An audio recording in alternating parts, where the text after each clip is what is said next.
Roll for Crit is made possible thanks to the support of viewers like you and our patrons on our Patreon page. You can become a patron for just $1 a month at patreon.com/rollforcrit.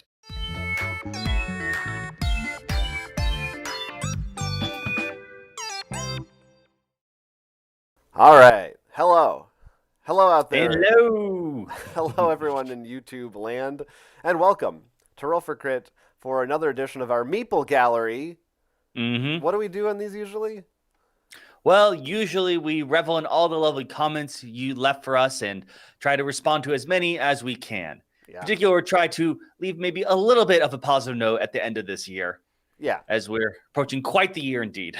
Yes, it's been quite a year. I'm Jonathan.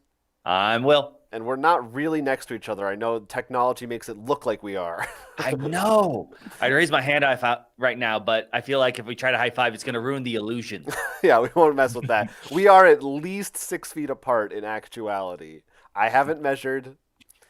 Give or take a mile. It's close. If you're watching right now, let us know if you have any issues with our video or sound or what have you. But we've got a whole bunch of comments from the past month to go through on a whole range of subjects involving board games, not the least of which is that just last week we put out our top 10 board games of 2020. Indeed, and that's always a big one. So I'm hoping we got some pulls from that already. Oh yeah, you know. Yeah, it's a big thing. How are you feeling about that list? Has it had time to sit with you? You know, I'm always a second guesser. I'm always like, what if I did this? Maybe I should have done that. Oh, maybe I should have tried harder, try to play that one extra game, you know. Yeah. Always thinking about it. A life full of regrets we lead. Anders in the chat says hi, and Hoser40K says can't stay long, but he can see and hear us, which is always great nice to hear. Thank you so much for checking it. So let's get in with our top 10 people's comments to that. And if anyone at home has additional questions or comments, leave them in the chat. So Darth Ed77 said, interesting lists, guys.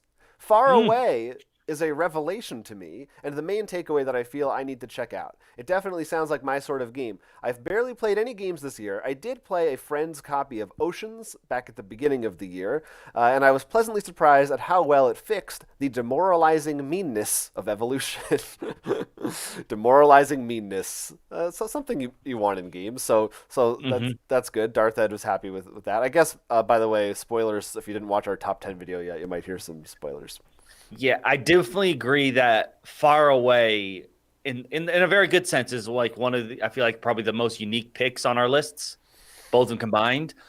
Like there will always be overlap, I think, with plenty of people's top 10 lists.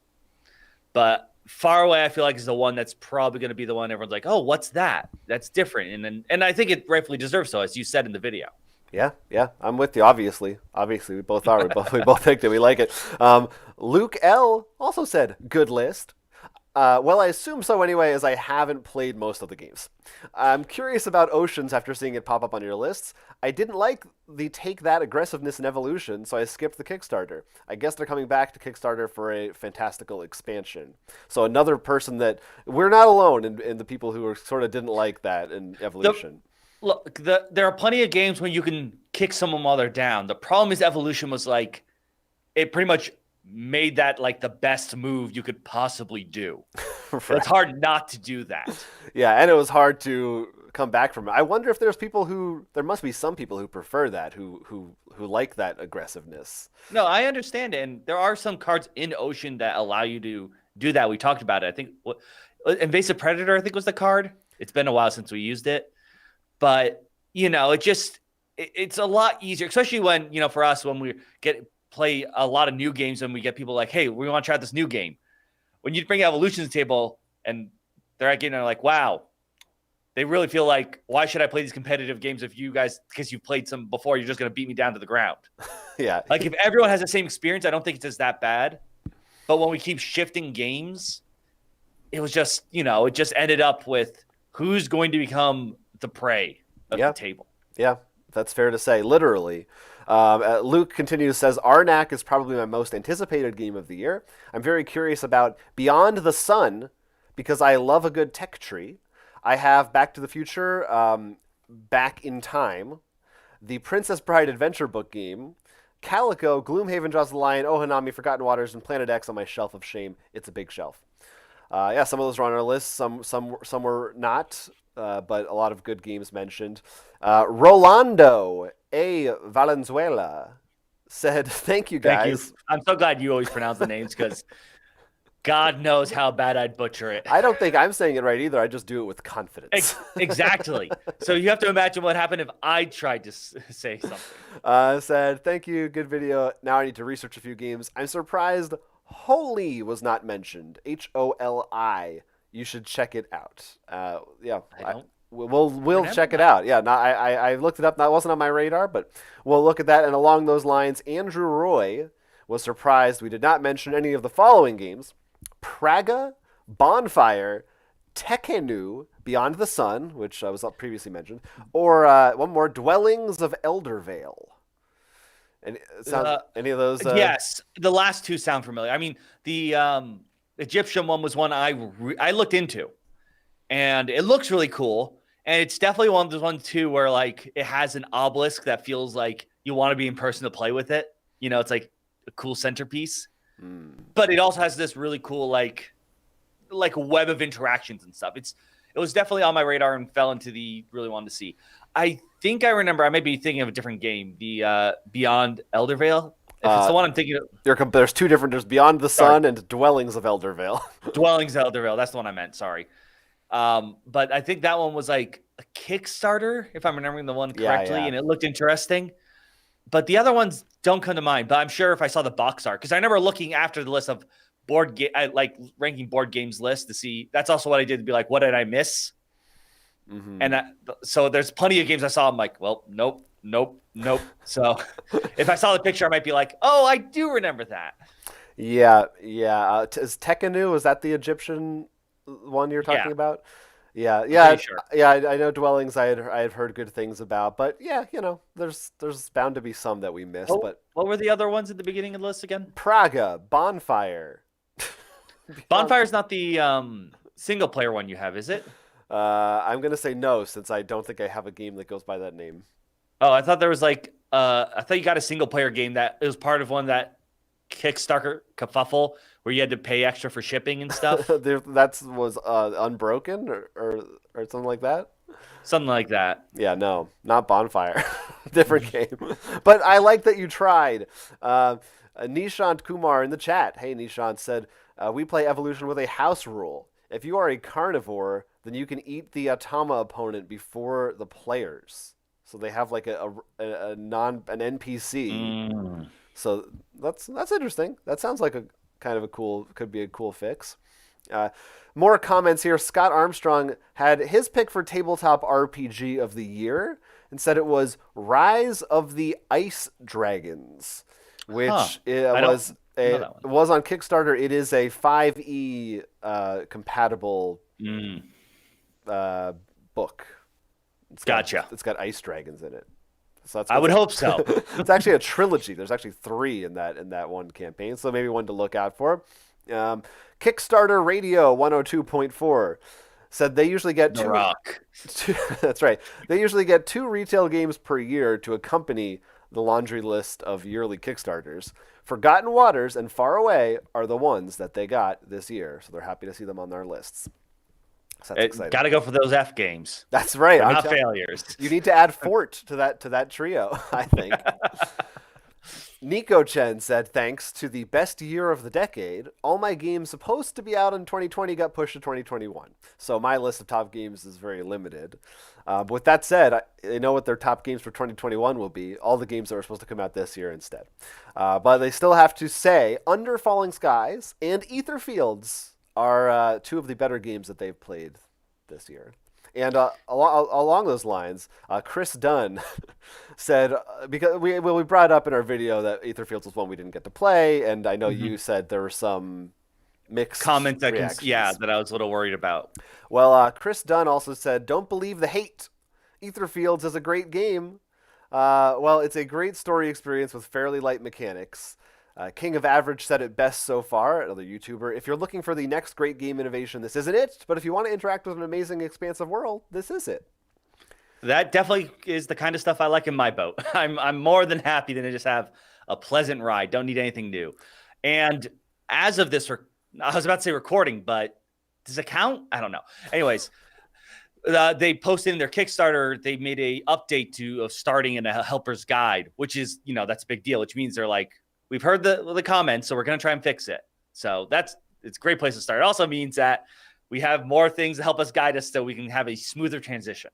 That's good. Yes, that's good. It's like waiting for the patch. Exactly. We just waited for the day 14 patch. The Ernie 4SS also said, I really like Etherfield, but it's hard not to cheat because I really want to see what happens next. So I don't know if that's a bad thing or a good thing. So I stopped playing because I was cheating and I want to experience it with someone else so I don't sound crazy talking about how great it is. And hopefully that can prevent me from cheating.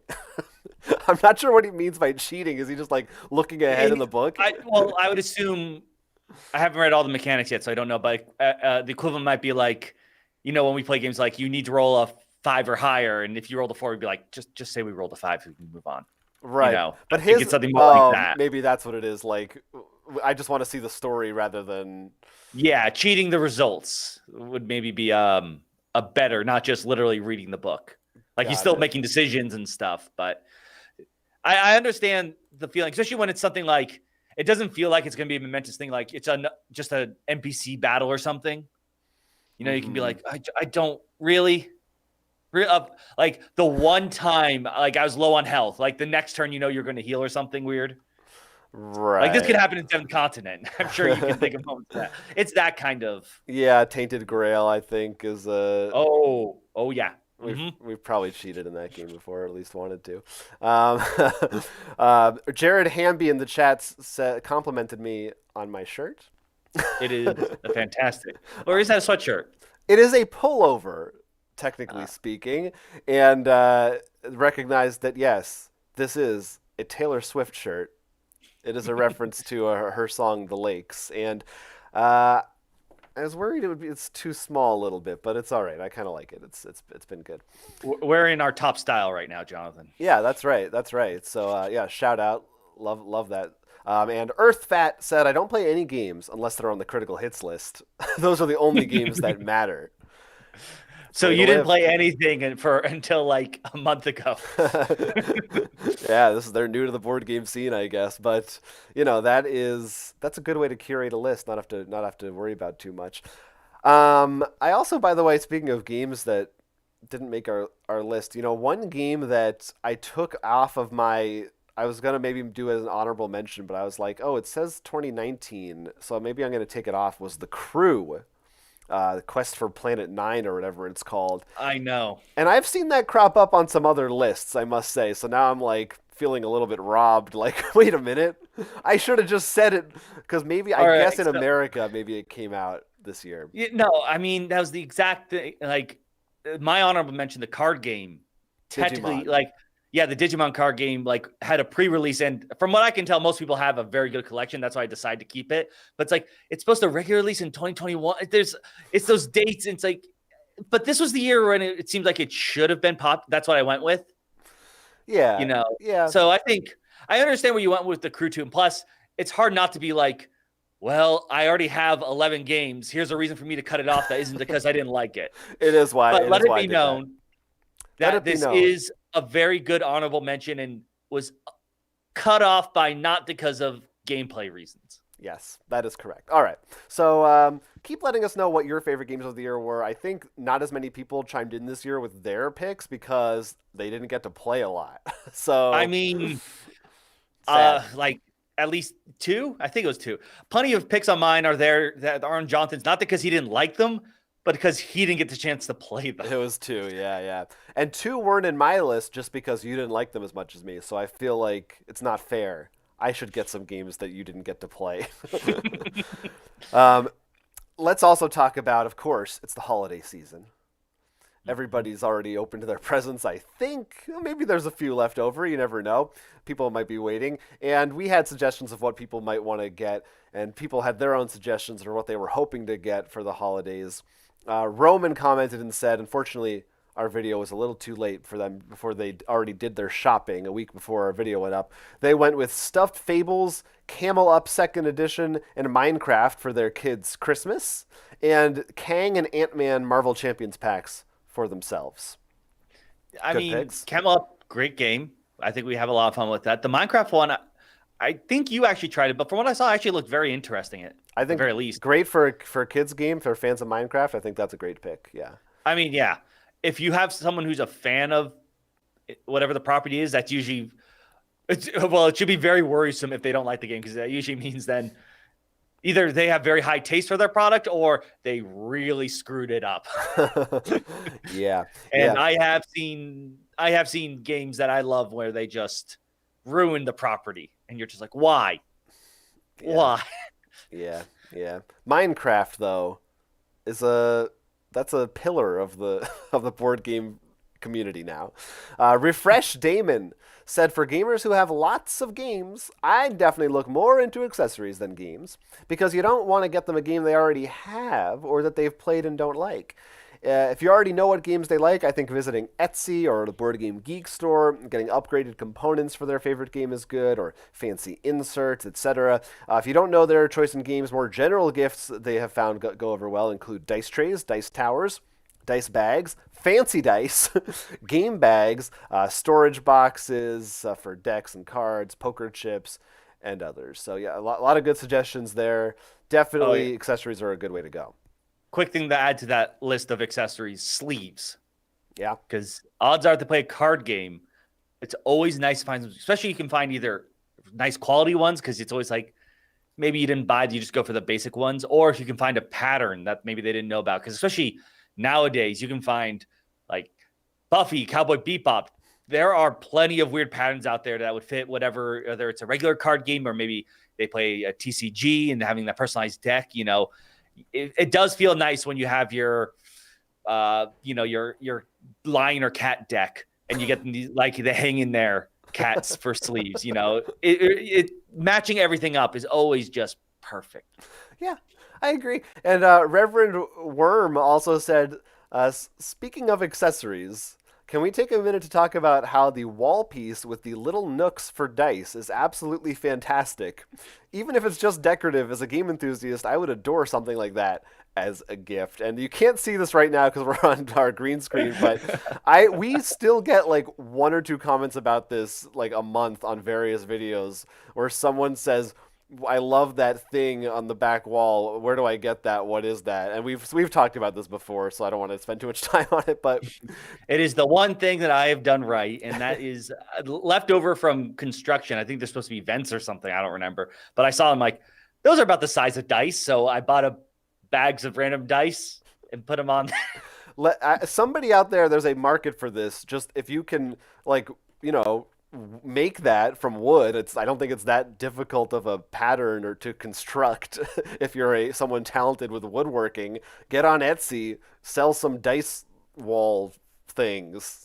Dice holders. Yeah, you'll be golden. Now I just imagine like someone making ones that you can actually take off. So it's like D&D, like, all right, it's time I get my good crit die. Like, in a little glass break in case of emergencies. Oh, they should make that too. I mean, that I would buy that. Doke16 is in the chat and asked if we played Sleeping Gods yet. And I think the answer for me is no. Yeah. And that is definitely one that I think for both of us would be like, I even forgot to mention it because it's, campaign story. That sounded awesome with dinosaurs, I believe, and stuff. But, we always are suckers for that kind of exploration kind of games and stuff. Yeah. It's just, they are time consumers. Yes. Also, we want to be together.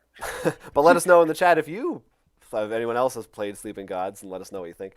Now, one thing a lot of people, were hoping to get this year for Christmas, a PS5. Indeed, they were. But what if they couldn't get one? Well, then some scalpers are laughing at all of us. Or you could have watched my video. Yeah, we'll put out a video of ways to spend $500 on board games, and a few people had their ideas of how to spend $500 on board games. Colin Shenefield went into great detail. Here's he said what he would get with $500. Got Wingspan with expansions, The Crew, Parks, Dinosaur Island, Unlock Star Wars Edition, Downforce Bundle. I guess, do they have... Oh, yeah, there are expansions for Downforce. So Downforce expansion bundle. Tiny Towns, Coffee Roaster, Oink Bundle, Nova Luna, and Roland Wright, the dice game. So that's a lot of games for $500. So that's a pretty good haul. Yeah, I mean, I think it was the Spiel one. Like I wanted to go with a theme for each list, not just like best games. But the Spiel one like was like everything up to 2001 or something. It was like something crazy. It's hilarious. Right. I didn't even list them out. I'm just like all of this. Every Spiel DR is like winner or whatever from the last 20 years. And I stopped because some of them were out of print. Mm. And then I was like, throw Catan and Ticket to Ride in too. Well, some people found simpler ways to spend $500, such as Robin Rising, who said, Step 1, buy Kingdom Death Monster. Step 2, you're already done.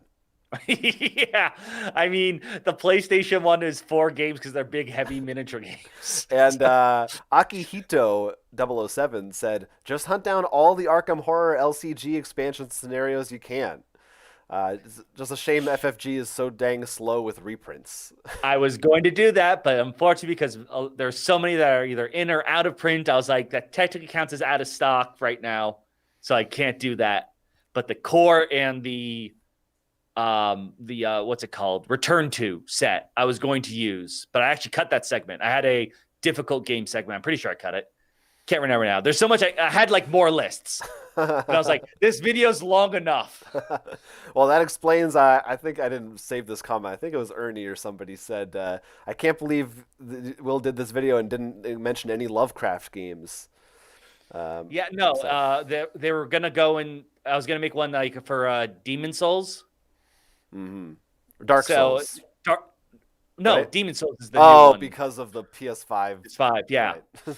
So, and I wasn't allowed to use Dark Souls because I already used it on the other list. You did have Bloodborne, though. I did. Also on the other list. So I can use either of those for that one. They were designed. So the idea is I tried to choose whether the difficulty was ramped up. So that was sort of the theme. That's why I chose like Arkham Horror, but with the Beyond, because that's when they upped the difficulty. And I remember thinking like, man, I'd love to put Tainted Grail in there because like thematically and I think difficulty, it fits well. And same thing with Deep Madness, but they're both Kickstarter games that aren't have regular print. Though Deep Madness is coming back to Kickstarter sometime soon. Not sure about anything from Awakened Realms. Yeah, it gets tough with Kickstarter games. Otherwise it would be very easy because most of those are hundreds of dollars.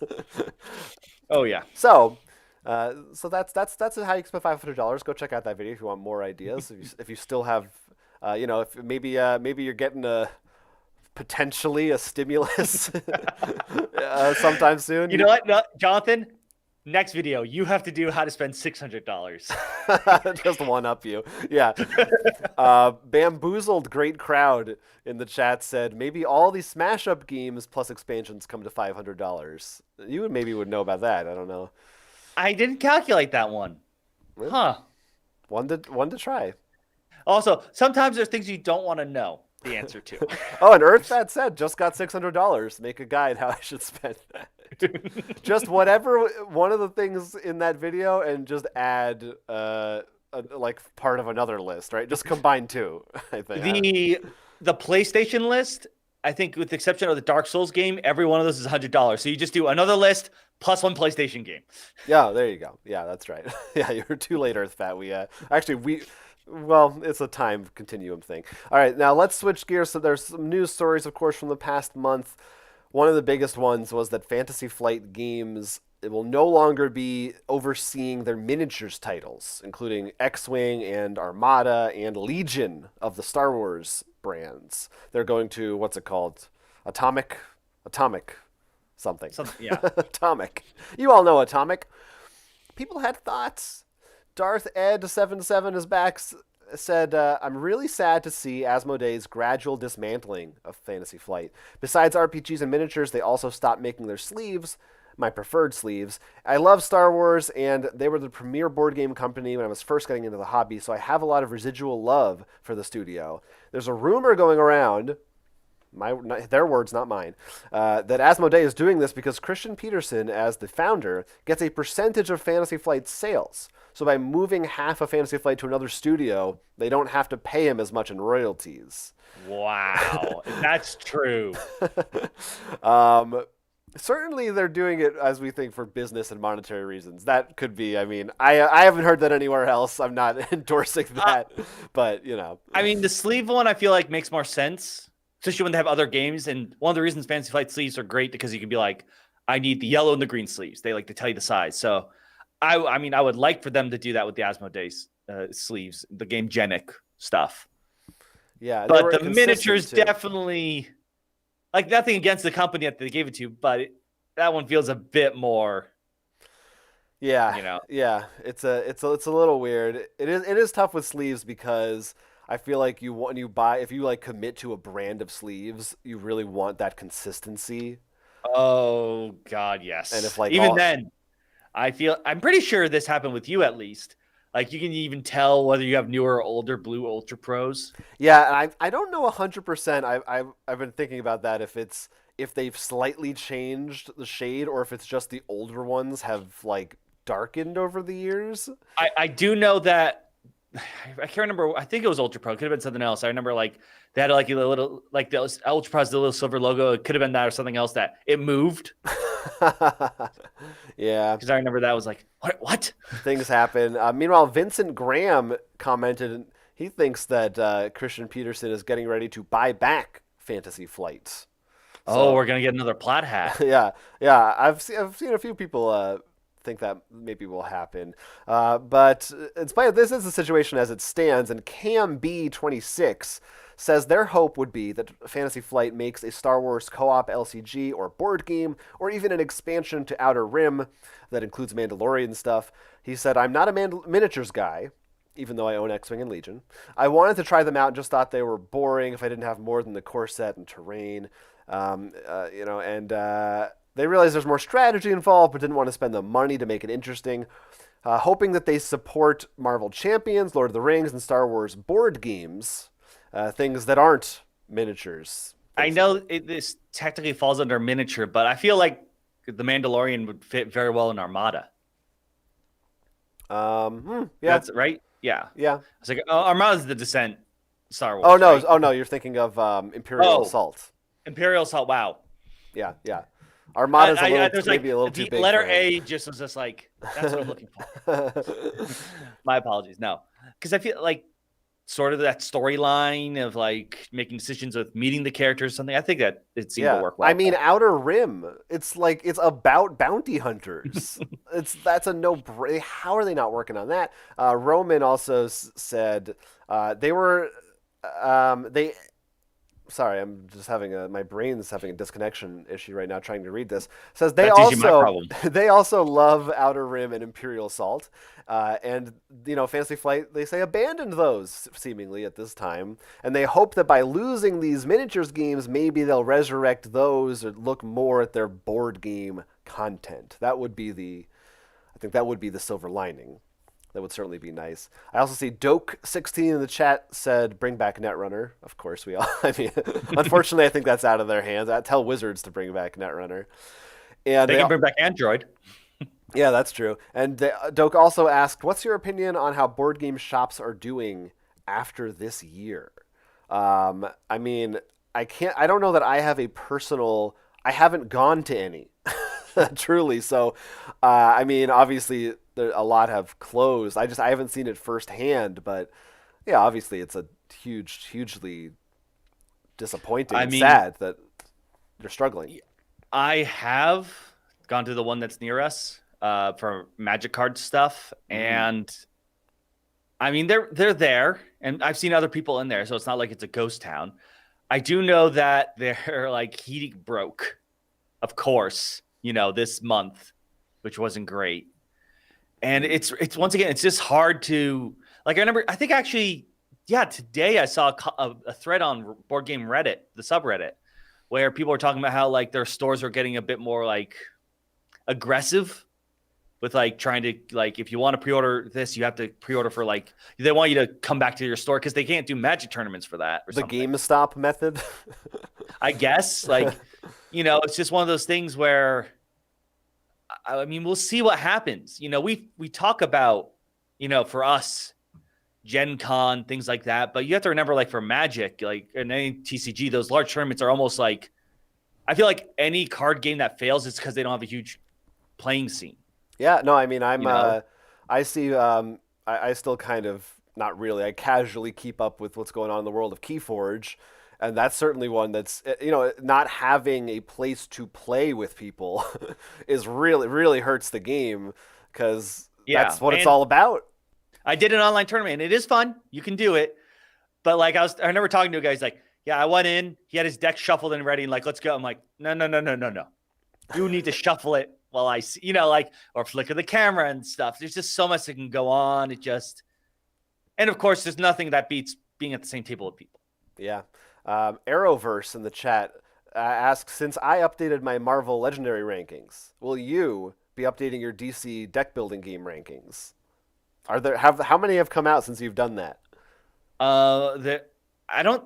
Did I put Ninja on there? I don't think Ninja's on there. So there's at least the Ninja and the Dark Batman.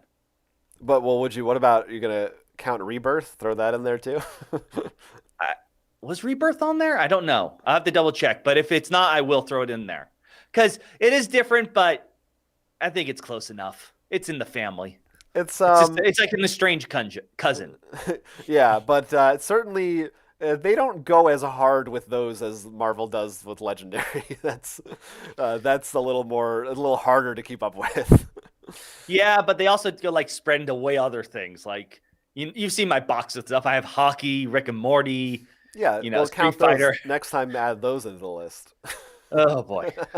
And EarthFat said, since Catan shoes are all the rage, what other board game IP should get into the shoe biz? Okay. No, I already got this. First off, we want Monopoly shoes. We want those steel shoes, the player piece. Those as shoes. Yeah. Oh, that's it. I mean, not going to top that. You're not going to top that. Let's talk about Marvel, because another thing that happened was they announced Marvel sets coming for Unmatched, the duel game from, who are they? Restoration Games and Mondo. Mm-hmm. A game that we really like. And, we talked about the different characters that are going to be included and what we thought about them. Kenny Feltz said, I was interested when I saw Marvel Unmatched, but was disappointed when all characters other than Bullseye are heroes. I would want to play heroes versus villains, not hero versus hero. So that's an interesting take. Elektra's kind of a, what do you call it? Middle ground, anti-hero. Yeah, anti-hero, I guess. Yeah. But yeah. But no, I agree with that. But, by the way, Elektra, also with Bullseye. Right.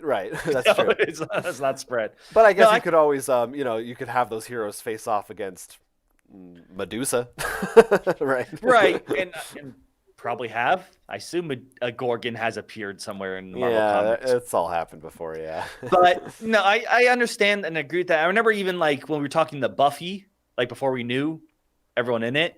I remember we were like, all right, Buffy's gonna have Willow and Xander. We're thinking Angel, and then which mastermind would go in there?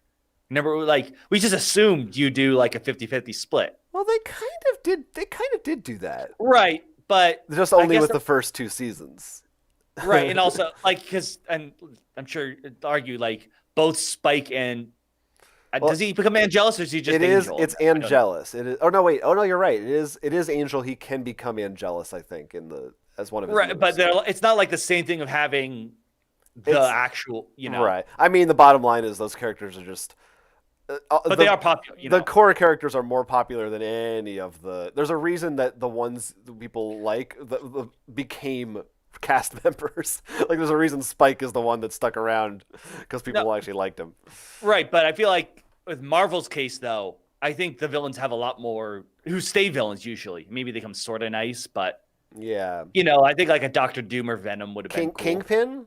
Some of the more... Oh, I would. With a bunch of goons. Oh, there's a lot of cool things you could do. And so, keeping on this track, Christopher Nima said, I don't want any of the crazy powerhouse Marvel characters in Unmatched, like Thanos or Sentry. I want a Punisher versus Kingpin set. And yeah, that made me, one of the things we talked about was we were trying to figure out, like, there weren't a lot of like A-listers we were saying in these sets. So you didn't have your Spider-Man or your Iron Man.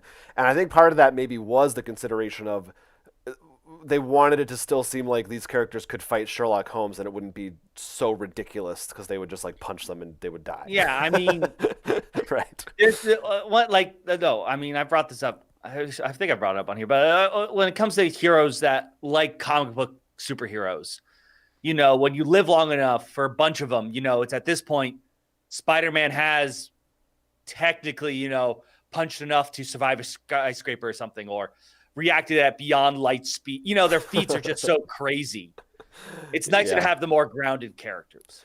Yeah, definitely. Jared Hamby is concerned, says, I'm concerned they will go too far in the Marvel direction. I like the older literary legendary character types. Yeah, we have the same concern. I hope they don't. I'm excited, but it's a lot quickly, It is. By the way, I do want to say there is at least one Marvel character I would like, and probably should be a standalone box like Bruce Lee. And hear me out on it. It's Deadpool. And the reason for that is there's a what if thing of Deadpool not only kills the Marvel universe because he realizes he's in a comic book, but he goes up against Sherlock Holmes when he goes to try to defeat all like other famous literary characters. So we already have the Unmatched comic. All right, I'll give it to you. I'll allow. Yeah, it's only because it's canon. Arrowverse asked what our thoughts on Smash Up Marvel and Goblins. The Goblins I thought was really cool and funny because it's a lot of randomness. The Marvel one, the few cards I've seen, I haven't spent too much because I'm like, I'll wait until I get it because I'm a completionist, so I'm gonna get it. But I don't know. I just wasn't I feel like a lot of the fun. I mean, I'm sure some groups would be good, but a lot of the groups are like, you're a wizard robot, like your title is that, but you're a Goblin Avenger. I guess it works, but yeah, it's a little more specific. I don't know that it's like the best fit ever.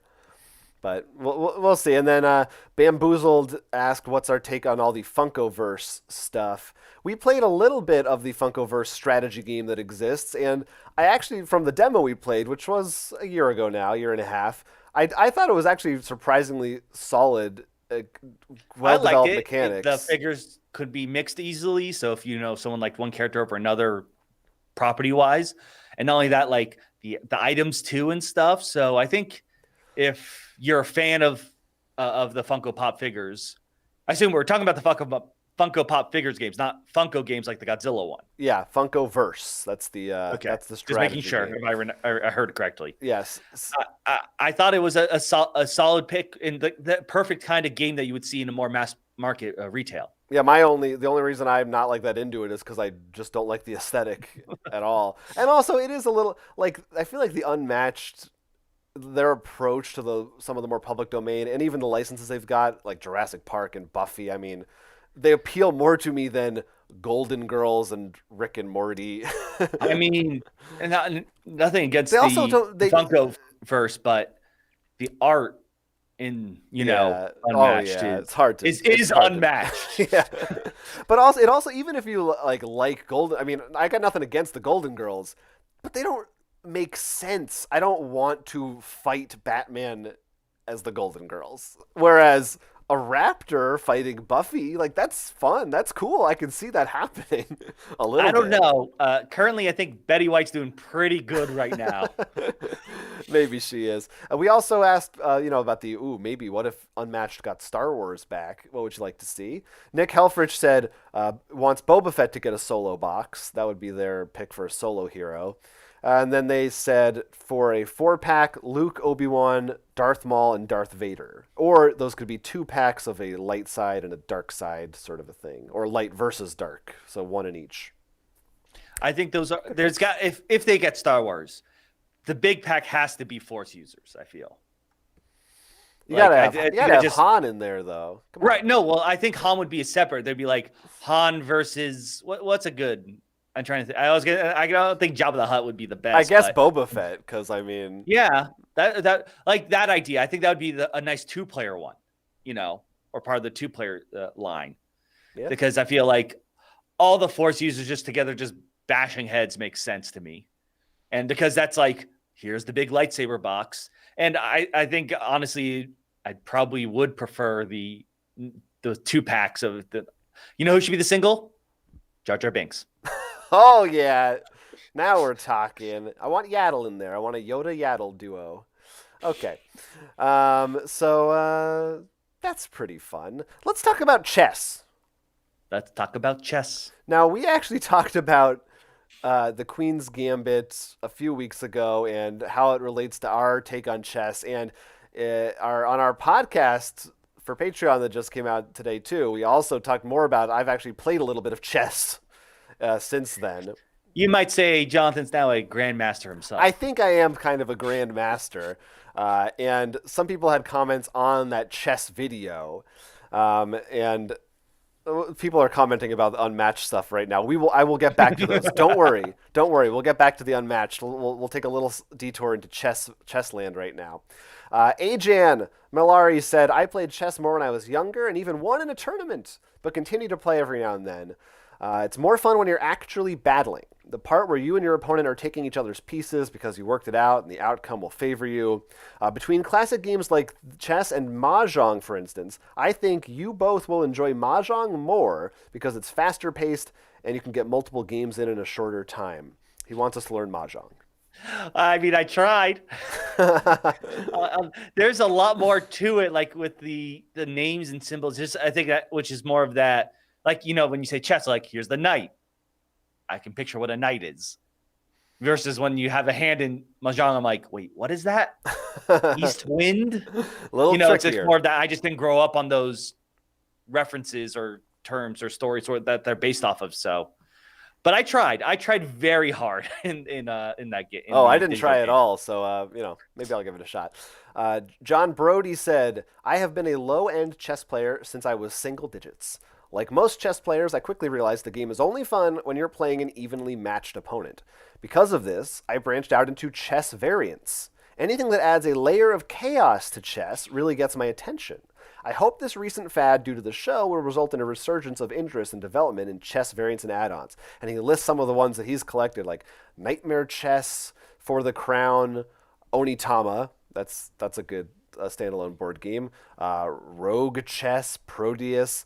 So that sounds like something worth looking into. Yeah. I think that actually went along with what we were talking about in the podcast. I mentioned how because it doesn't have that random element, it's just sort of, yeah. All right, solved. That's what we want. We want chaos. And that's why you should bring a 20-sided die, and every time someone tries to capture it, you roll a die. If it's less than 10, their piece dies instead. They have an armored class. I see Doke in the chat also said Santorini would be a good one for a lot of good 2-player abstract games. Hive. Have you?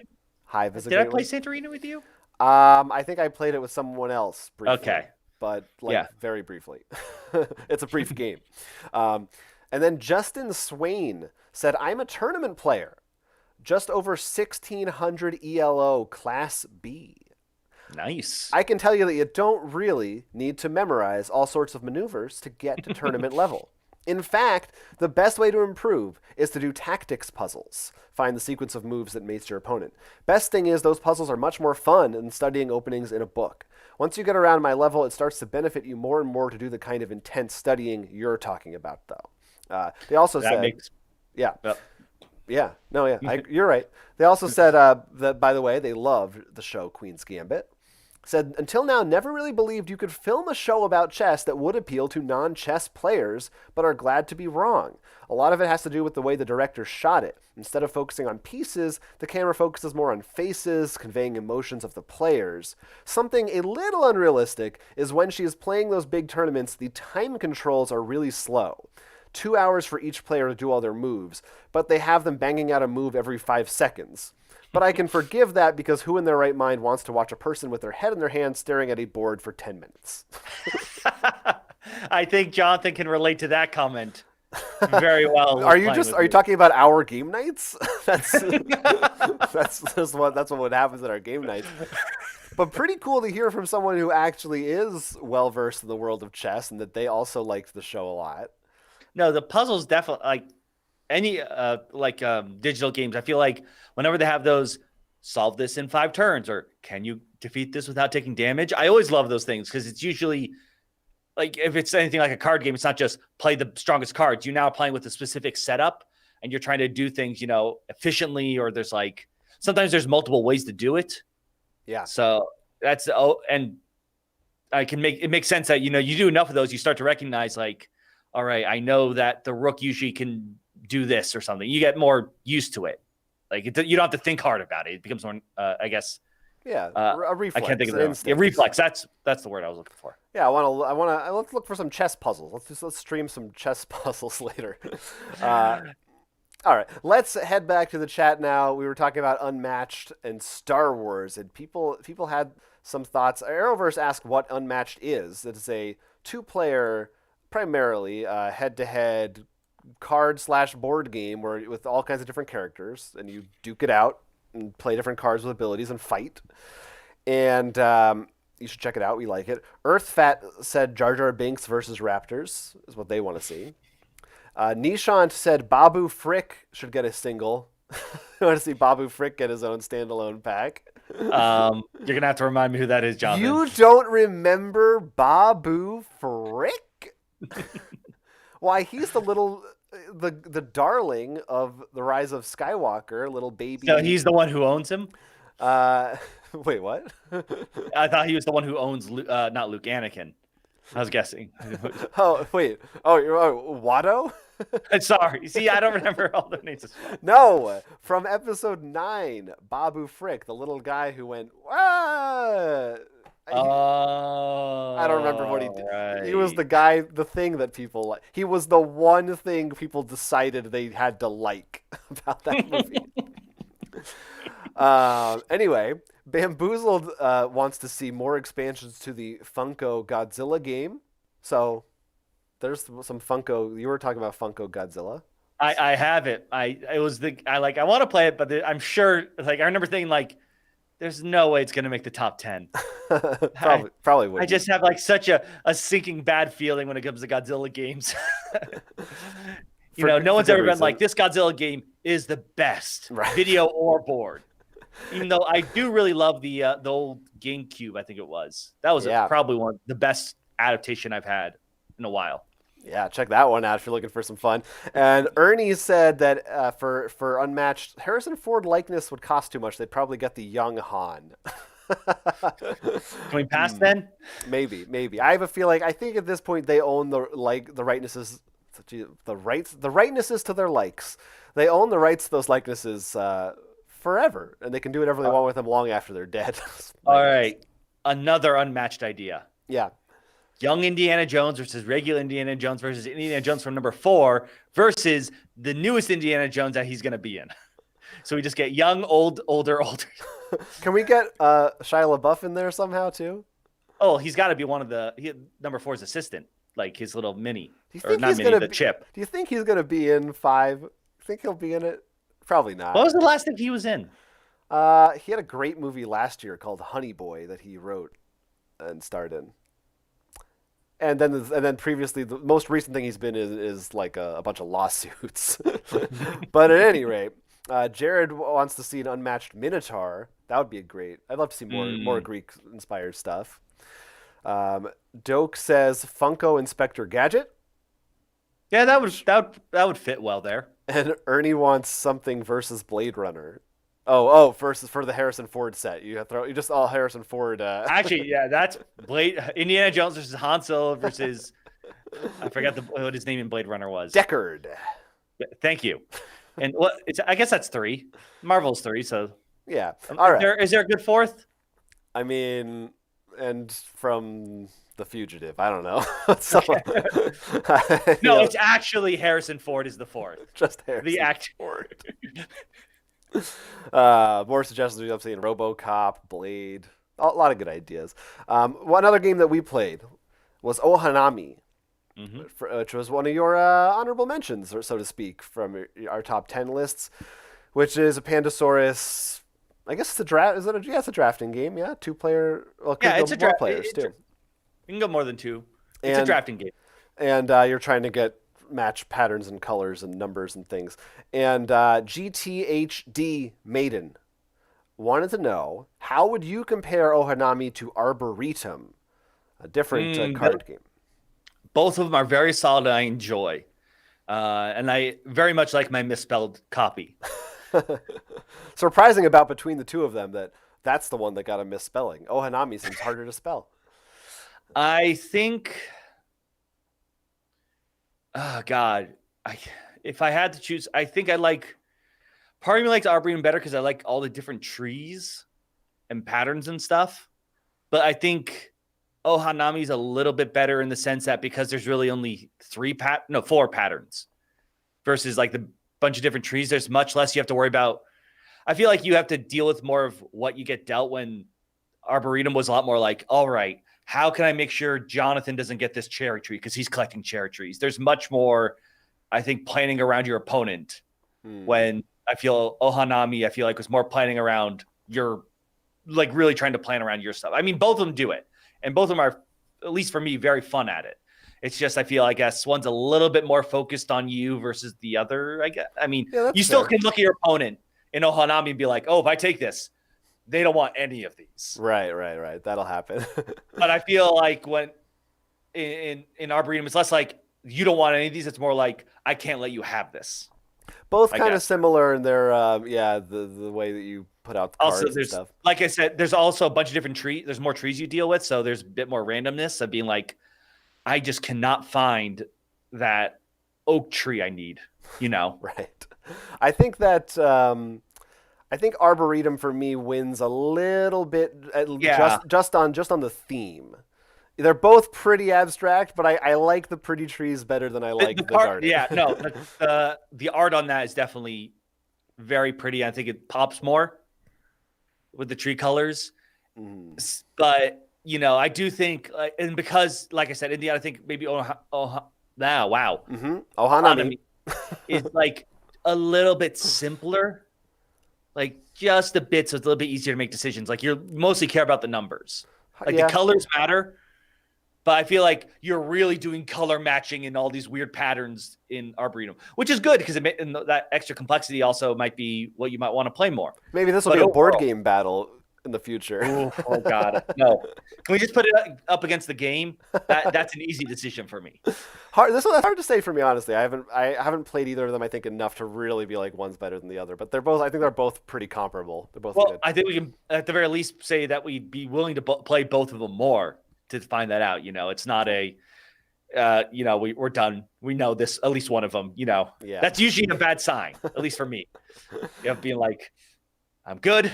I know how this one plays. I don't have any desire to try to do better or see how it goes. Yeah. Yeah. By the way, Nishant wants a Will versus Jonathan box set. So we'll work. Oh, We'll work on that.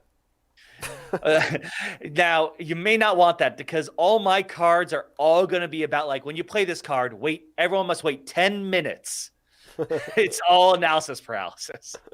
Bamboozled asked if there's any 2021 games on our buy list. And to answer that question, my friend, I will say wait about a week or less because next week we will have our big preview video for 2021.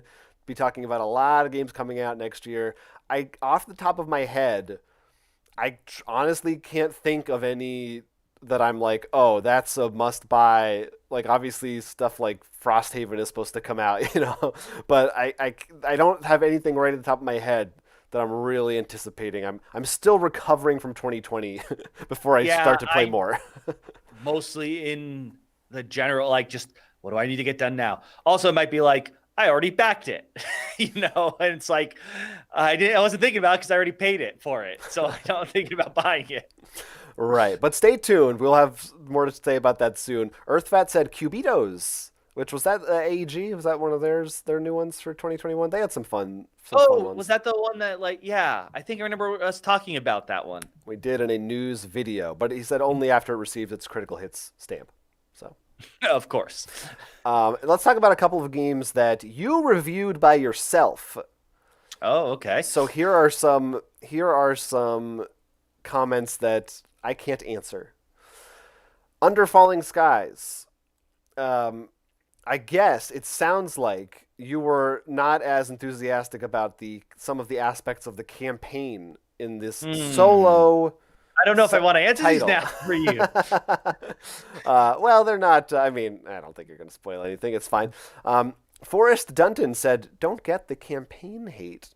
Um, I'm pretty sure most of the world knows the Independence Day story or Space Invaders, and if they don't have any interest in either of those, they're probably not going to be interested in the game anyways. Right. No, that it's a very fair comment. I guess for me, actually, this isn't too much of a spoiler because you've played at least one chapter, right? Yeah, I did. What I mentioned was I felt like the story, like you read the first panel, you remember how it ends on the guy going, "I have," and I'm like, yeah, and It was not that's as a it. little lacking in the Like development. I felt like could use maybe one more page of comic, you know, something that just I felt like it always was like so brief. Each page is like okay, and it Yeah. felt like a lot of it was filling in the gaps of like, have you seen Independence Day? Which is what he brought up. Like you can make those connections, and it's fair to say if a lot of people seen it, but also when did Independence Day come out again? 20 years ago at least.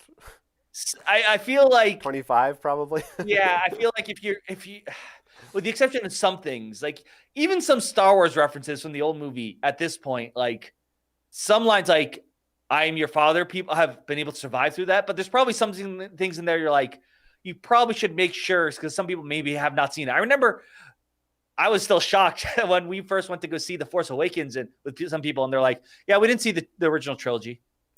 And we're just like, Yeah, blasphemous, outrageous. but that's what happens, and that's why it's a risky thing to use it as a crutch for your story, Well, don't I put your guess. gloves down yet. Continue. You're going to need to keep defending yourself. Oh boy. Fruit, nah, just one more. Fruit Punchy. Also, what a Oh, you name. were joking about I gloves. guess. Fruit Punchy. They said, bear in mind this is a light to mid-weight solo game. To me, it's in the same weight as the Onirim games from Z-Man, which have no campaigns but are already fun and rich in content. Under Falling Skies, basically a dice rolling mechanic game. Takes about 30 minutes to play, 5 minutes to set up. The campaign is more of an additional content with unlockable variants, so they think it's generous. So they're saying that the campaign shouldn't be emphasized so much. That's more of like a bonus, and the game itself, like you shouldn't let it detract from the game itself if you're not as happy with the campaign. I guess is what they're saying. I think that's all fair, honestly. I mean, I think part of it was just because so much seemed to be behind the campaign. Like, did you go straight into chapter one? Or did you do their like I did the tutorial game right? first. You know, if you just thought that was in it and you're locked, when you see things locked in a campaign, you don't think of it like as extra. You're like, oh, I'm not supposed to look at that till I beat the campaign. It's one of those things. It's more of Yeah. at least maybe for me, I mean, I think it's fair. I mean, they certainly presented to you like but like it's a big part of the box. right. And mechanically speaking, I mean, you played it enough to know, I don't think spoilers either. It is really fun, especially once you unlock the other stuff because it doesn't feel like those. When you ever have these kind of dice placement games, the big thing is how much do you feel like you can get screwed over by a random roll? And the best ones make that very minimal. Yeah. And honestly, this does a lot of it. Most of it is just how do you deal with whatever the alien scenario is, and it becomes a lot more fun when you can choose them. Yeah, yeah. So good. So we got past that. Let's see. Ernie also asked about a new Power Rangers Kickstarter in 2021 is maybe something to be looking forward to. Jared said Marvel United to be delivered, or sorry, the rest of the stuff for Marvel United. Should have known. And Arrowverse wants to know what your thoughts are on the DC deck building game Suicide Squad Injustice Flash versus Reverse Flash and Bombshells. Are those specific cards they're asking about? Did those come out? Are those expansions each one? There was. I remember Flash versus Flash. All right, hold on. Wow. If they announced these, that would make sense. I don't remember seeing them. Maybe I just been so behind in Cryptozoic. I mean, the verse ones are usually fun, and the verse ones also are like, if you want to get the what was it? God, the I know it starts with a C. There's one core set. I remember. I know you played it with me, Jonathan. It was like the like is the team battle mode. Oh, they are Yeah. coming. Crisis? Is that what Uh, you're talking about? maybe it was Crisis. I thought it was like Compendium or something. Oh, anyways, it was a team battle one, and almost like they used the assist keyword. I remember thinking like, I want to use the Batman and the verse set. So Flash, Reverse Flash, definitely a great idea. More of those, and they're also 2-player, so it's nice to just buy them, and then you buy more of them. You can. It's like Unmatched. You just mix and match. I mean, Suicide Squad's very popular right now, so it's always good to get what's popular. And with the exception of Harley Quinn, most of them I still feel like fall under middle tier. You know, they're not the biggest name, so it's always nice for them to get a spotlight. Though, didn't we get a Suicide Squad stuff? Well, there's This Suicide Squad cards, I know, but I guess they didn't have their own set. I think they're a Crisis revolved around them. Maybe One of the Crisis packs. Oh, Um, Arrowverse says it's a Rebirth expansion. Oh, about time. Rebirth needs a love. I have missed. I did not. I haven't seen any of these announcements. When did these? When did this come out? As for Injustice, We're it's good at our job. Yeah, go on. Injustice, that would be if it because I do assume they're going with the Injustice games, which makes me think of the Street Fighter, and I actually think the Street Fighter is one of the best iterations. If I had to rank cores, I can tell you Street Fighter would rank on the higher end. I think it's really well done. There's a lot more player interaction, and those Ultra cards are really fun. So if they just did like the Street Fighter mechanics, but Injustice pasted over, that would be a very good thing. Granted, though, it's also a video game, so it could be one of those things where they just take pictures from the thing, which is just not as bad, but pretty close to, movie stills. Wasn't Injustice? I assume there's some comic book plotline called Injustice, right? No, they made for the video game. They made it in just the comics. It's very well received, and I'm pretty sure it was from this. There is a panel where, what's his name? Batman. Alfred. Close. Headbutts Superman.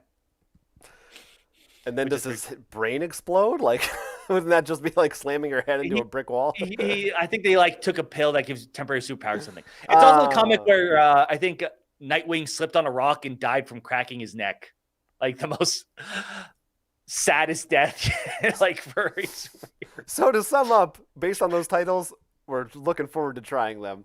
And how about that Digimon card game? Another one that I didn't get the chance to play. I know you had some issues with. I told you about the app. You could have. Oh, I didn't get the chance. I told you. I know you had some issues with, the distribution behind this game. And Brian Suminski said that your misses in that regard constitute just about every card game out there, not anything done by Digimon card game specifically itself. Do you think that's true?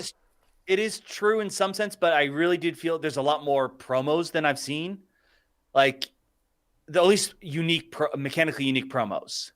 Like what I keep seeing posts about them, like there's a whole bunch that were only in Japanese magazines or something, and that's something that always worries me because it sort of stinks when there's a core deck that's like if you don't have all the 4 Omnimon that you could only get in the June issue of Vogue, well then you're in trouble. My favorite Japanese magazine, by the way. Assuming when they bring it over here, this same thing sort of happened with Transformers. Like the promo pack they gave away at Gen Con and a couple other conventions had some strong cards in it.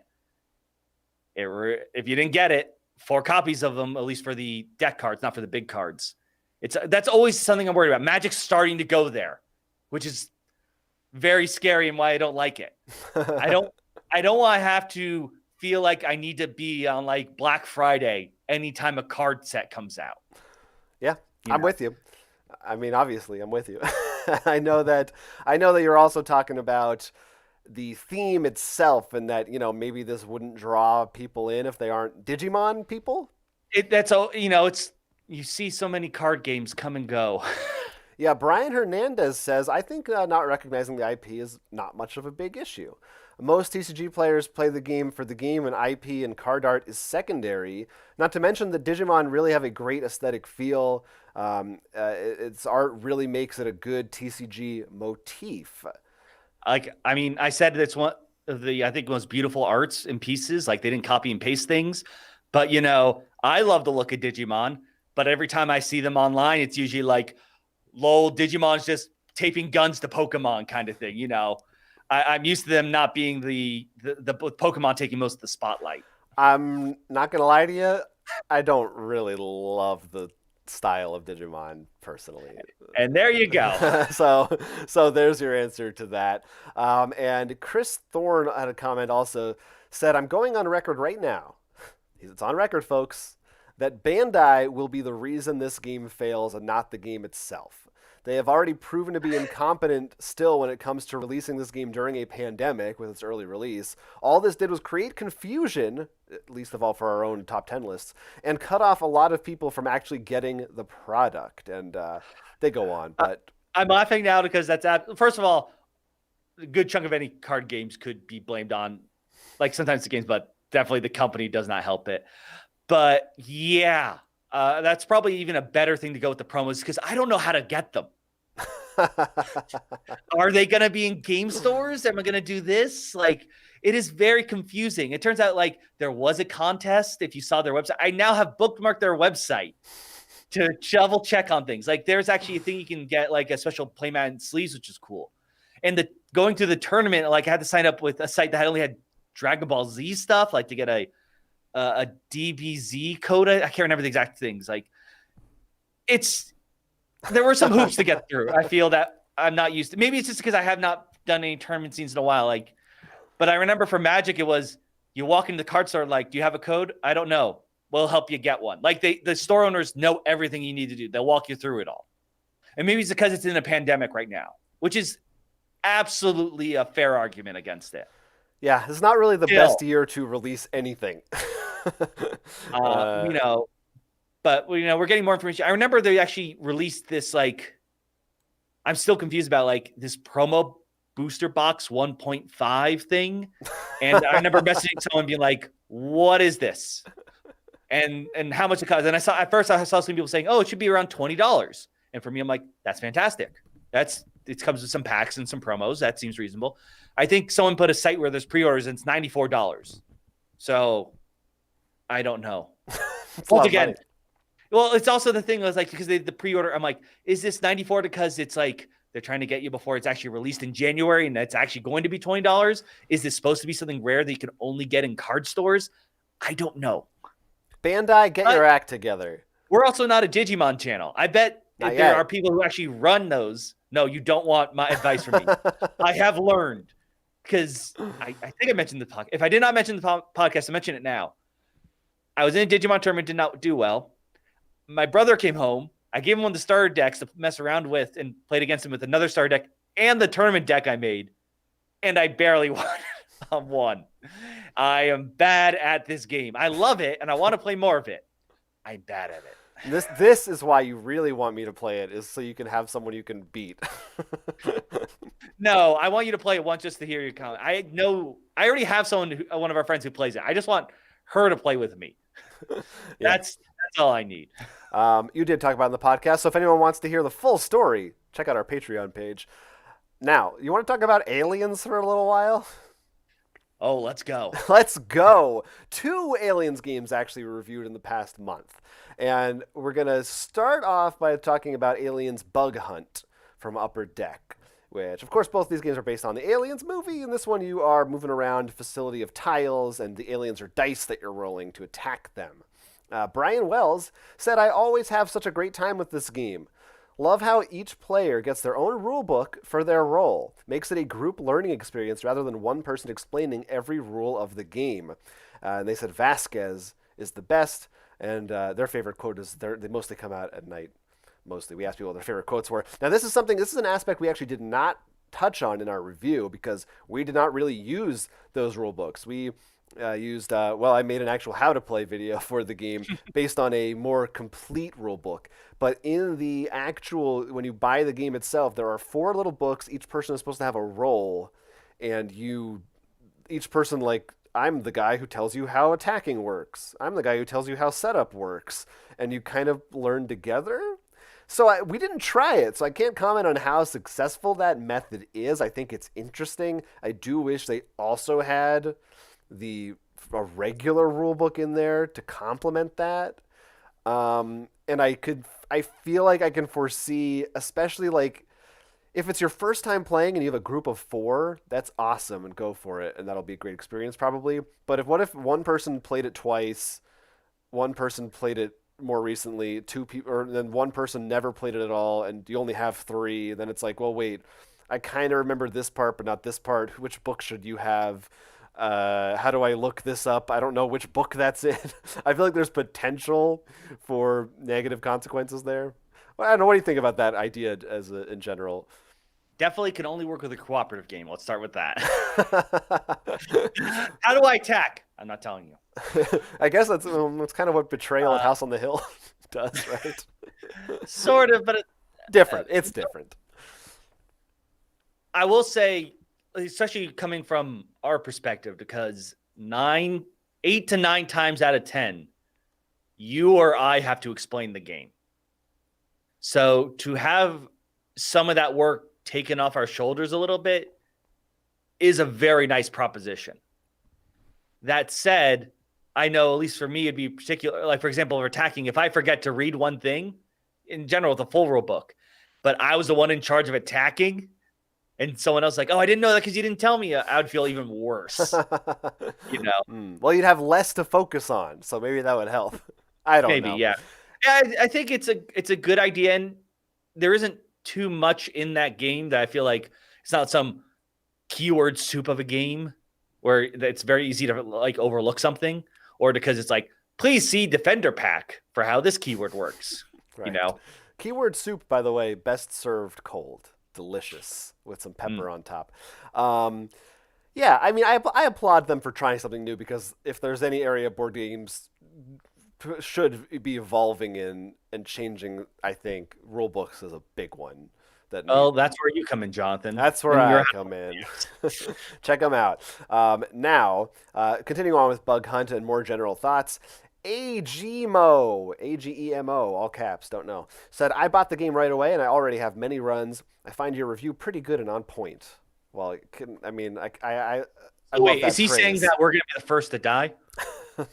Wait, what? Because we're on point. We're the point man. Oh, it's a reference. Good game reference. Said the game is light, thematic, and dynamic. For every Aliens fan, is a must. I already pre-ordered the Gale Force 9, Another Glorious Day in the Core, with 2 expansions, and maybe it will be a superior game, but that doesn't mean Bug Hunt should be skipped. The game is brilliant. And their favorite quote is, I say we take off and nuke the entire site from orbit. It's the only way to be sure. Great nuke. But, we'll get back to that. Do you have the date? This was a little over a month ago. This was before that game came out. Okay, I was curious. Warpaint also wanted to know if we could only choose one, which would it be between Glorious Day and Bug Hunt? And Sir Phobos said they had the same dilemma, chose Bug Hunt because it is cheaper, quicker, and got into their hands quicker. It was out at that time. Faster to play. They enjoyed the Legendary Encounters art, which I don't know if they actually used that art, but I guess it's certainly a similar art style. I don't know. There might be. There's a lot of pieces of art in it, so I'd have to contrast and compare. They have a lot of large games, and another bloated dungeon crawler didn't seem needed. Love that each card is a different quote. They're pleased with their direction so far. Also said, only painting 4 minis, easier to do than Another Glorious Day in the Core. Yeah, I mean, part of it is, like you said, it's smaller and lighter. It's sort of like why, like both we talked earlier, Arboretum and Ohanami. It's like, maybe that didn't make our top 10, but sometimes just getting a smaller, lighter game that you just have around is nice to have. And once again, for the Alien fans out there, it's pretty cool that the box is like one of those ammo crates. Yeah. I mean, just a small thing, but I thought it was cool. So, I mean, that brings us to another glorious day in the core, which we did review, and we're pretty negative. I mean, I'll speak for myself. I didn't really like it. Supposedly, the expansions help a lot, so we may be trying that out, but wasn't a big fan as it is. And some people had their different opinions, of course, in the comments. So, Pace UK22 said, I think you have to mention that the base game for Another Glorious Day in the Core is reasonably priced when compared with many other miniatures based games. I think that's true. I think it's $50 just about, and probably maybe cheaper depending on where you can pick it up. So that is something to consider. That is true. That for this type of miniatures game, it's won't break the bank at the very That least. that is true, but then you also have to then calculate the time to assemble miniatures, buying super glue, because for some people, That's true. you know, Yeah, that that's might make up for that whatever the extra $10 to $20 from another miniatures game. True Flight Silverwing said, I have to say that despite its flaws, this is by far the best Alien experience in a game I have played. It far surpasses anything else out there as far as playing something that feels like you're taking part in one of the movies. The biggest drawback seems to be they really glossed over the acid blood thing. I believe that they do have acid blood is featured in one of the expansions. So, Oh, that would definitely, especially because I think we definitely had a lot of "I'm next to them, let's mow them down," and that could have yeah. definitely changed up some stuff. They said, other than that, though, I really enjoyed the experience. Sure, you know the blips are going to be aliens, but you never know how many. A big part of the game is using abilities and equipment to look at and alter the motion deck and see what you can prepare for what's coming. They also said, I disagree about the characters feeling the same. While they are all similar, as you mentioned, they're all Marines, they do have their own specializations, and they mentioned some of the characters that maybe work better in different capacities. So, Yeah, we talked about this. Maybe it was off camera, and we mentioned like, yeah, this person's better with this gun though, and you're like, yeah, but I could still do that. right.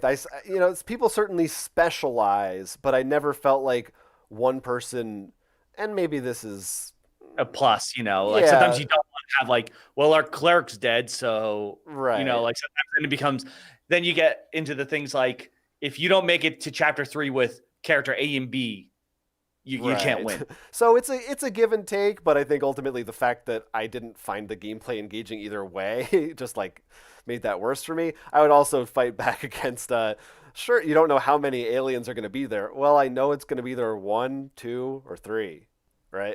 I mean, There's a 4. I think there's oh, two there's a 4. four. Okay, but it's But there isn't still cats, it which I think doesn't really. Yeah. I think it would jive. I don't remember if there's in 2. Maybe that's why. But I think that would have been a nice But I touch. was saying it would be Like, cool if I mean, in the first mission, you do have to find Newt, and that she is a blip, right? mhm. So, but I would have liked to see more of that. Or maybe it's another Marine. Maybe it's a new grunt you can add to rescue, or maybe it's like I don't I know. think the problem is like, I mean, we said they really wanted to follow the movie. Yeah. I guess I don't know. Anyway, so we're not. Some other people also enjoyed the game. Adam Marlin said they got the full set, started right away with both expansions. Like the experience cards from the small box, it does make your characters feel like they can do things others can't. My biggest complaint was the alien models themselves. Their tails seem to get in the way too often. We decided to use the miniatures from the AVP game instead. And they also made some alternative rules to things like friendly fire and acid blood that they're going to try out. You've had to deal with those alien tails a little bit, haven't you? Yeah, they were the hardest part of assembling. Like, I feel most of it don't really need any knowledge on miniatures. Like, I didn't feel because I'm a beginner in issues, with the exception of the tails. Because if you cut them weird in any way, they will not stick where they're supposed to go, and they're very fragile. But they're cool. They are cool looking. Hey, they're cool looking. That's what more can you ask for? I guess stability. And then Deadfall Tropics said the core game feels very half baked, but I just finished the extended campaign with all the expansions, and it's really something special. The Hive player can add face hugger shenanigans, acid, and other nastiness. Leveling up your characters helps get you more attached and gives you more options. The APC mission is fun as hell. Adding the eggs, queen, and power loader really changes how you strategize, and just overall it makes it feel like a full Aliens experience. Without it, it would feel like if they made a New Hope game that removed all references to the Death Star. That's what they said. And yeah, it sounds like I wish I played that game. I just wish that was the core game. All those things sound great. But I mean, on one hand, I'm glad to hear that maybe those expansions will fix all our issues, but we didn't have them. So Well, even if we did, we usually for these reviews, we try to review the base yeah, because most people are going to buy just the base to start. So you want. I think it is important. I think it's important to, if that base game isn't good by itself, that's a problem. And then this one I thought was interesting. Josh Giger, maybe he's related to HR, I'm not sure, said, aside from the killer IP, would this bring anything to the table that I'm not getting from Cthulhu Death May Die? I loved Death May Die, but in considering this purchase, I feel like I'm chasing the dragon in terms of my love affair with Death May Die rather than getting something new. I didn't know if these games seemed all that similar, but you did play Death May Die a little bit. So what's your take on that? I didn't think about it before because it's also been a while since I've played it. I think I like Death May Die more, but that's also because this is a problem because I have all the I think all of them. I don't have the giant statue, but I have all the almost all the other stuff. So it's like I have a huge selection of characters. There's a fun level up system.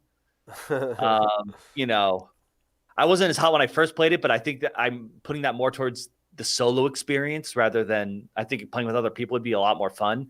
The chapters are nice. They're like in these little boxes you can open up and you just choose your elder god. Are they similar though? Like, does they feel? I think. No, I mean, to me that says no. Maybe with the expansions, like I'd have to see how the leveling up works in this, but I definitely feel there's more in the core box, at least. Like there's a bit more going on and stuff. I feel like there's a bit more just shuffle it, I guess. But there is shuffling in the bug hunts, but it doesn't feel the same. Like this is like sometimes, guess what? Maybe you're fighting Cthulhu or something. Now you're fighting a Dagon. Mm-hmm. I think it's more if you're basing it based on the dungeon crawl mechanic, then wait for Descent. That would probably be my advice. If it's more of like moving around and exploring and fighting enemies on a board, Descent's where you probably want to look to next. Or Jaws of the Lion. That too. That's out now. I guess I don't think of that as much because I feel like that's definitely campaign. I don't know why. Well, hey, Descent is pretty campaigny. It is. I don't know why. It's just in my head. I guess because Gloomhaven started a whole new thing of campaigns versus Descent. I don't know why in my head it does. Yeah. Well, that's a discussion we can have another time. Let's see. Ernie was saying that the game sounds like Deep Madness, but less monster variety and no rooms flooding. Wanted to know. He knows that I don't like Deep Madness. Wanted to know if you think you like Aliens or Deep Madness more. Deep Madness. Okay. I think there's a lot more cool stuff there. There's different enemy varieties.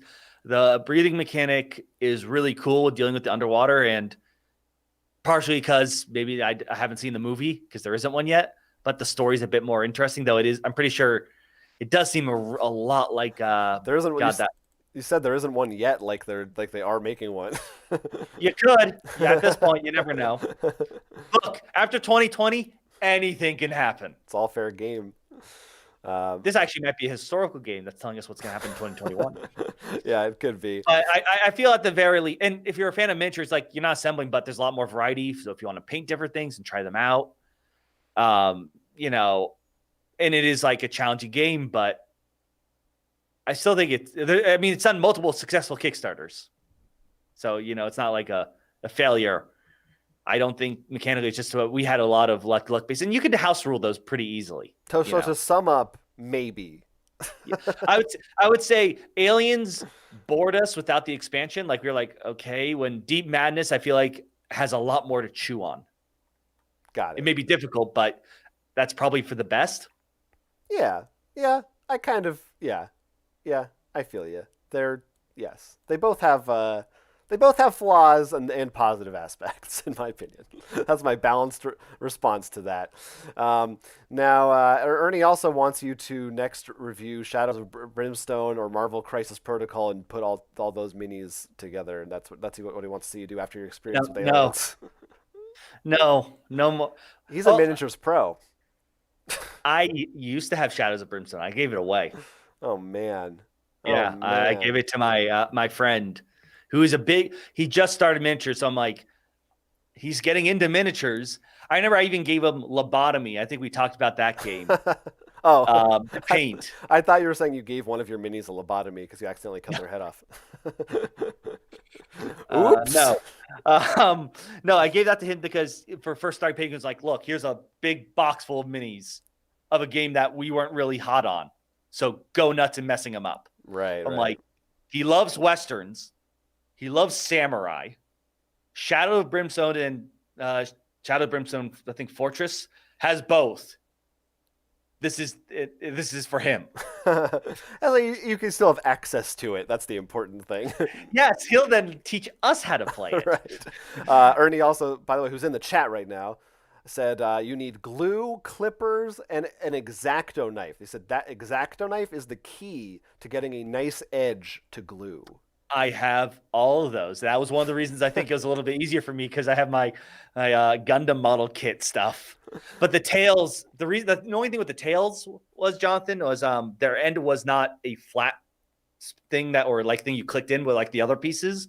It was a ballpoint hinge supposed to Oh. be, but some of the way the plastic came in, it was a little hard to see where the I don't know. There's a name for it, but pretty much the part you don't care about versus the part you care about.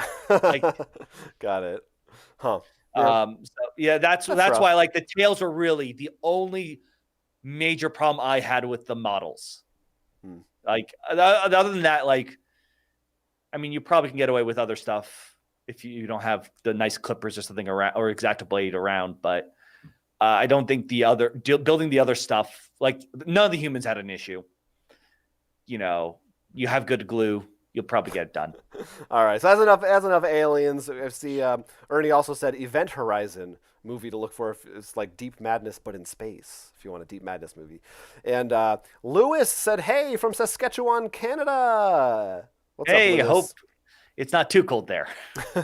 Yeah, yeah. Get a nice pullover like me. Just a few comments left. Remember, we are gonna skedaddle and get out of here. By the way, this is the last time you were gonna see us until next year. So Mm-hmm. so if you have anything else you want to ask us in the chat, this is your last chance to do it. Otherwise, you got to wait until 2021. So another question about things that you can't see right now behind you. David Berg wanted to know what Dark Horse comics are on the shelf on the back of our set. Isn't that a Hellboy collection or something? There used to be a different thing here. That's why I had to pause. No, those are Hellboy, the first two volumes of the Hellboy collection. That's probably one of my favorite superheroes. He counts as one, right? Yeah, he counts at this point. Yeah. So there you go. So that's cool. And New Breed Creator, that's a weird name, said I'd like to propose jokingly that going forward, you roll a d20 for each game you review. If a natural 20 is rolled, that game gets an honorary critical hit seal. And if a natural 1 is rolled, ... smiley face. I don't know where he's going with that. It sounds sinister.